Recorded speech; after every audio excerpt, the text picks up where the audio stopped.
আসসালামু আলাইকুম বন্ধুরা।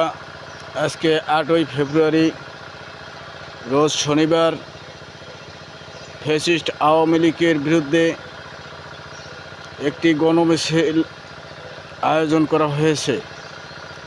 এই মিছিলে বিএনপি সহ বিএনপি যুবদল, মূলদল, ছাত্র দল, মৎস্যজীবী দল সকল অঙ্গ সংগঠনের উপস্থিত থাকার জন্য অনুরোধ জানানো যাইতেছে।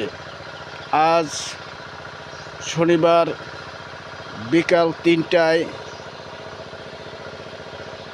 2 নং ওয়ার্ড নলুয়া বাজার থেকে চরমন্তাজের উদ্দেশ্যে আমরা মিছিল সহকারে চলে যাব চরমন্তাজের উদ্দেশ্যে। ইনশাআল্লাহ সকলের উপস্থিত থাকার জন্য অনুরোধ জানানো যাইতেছে।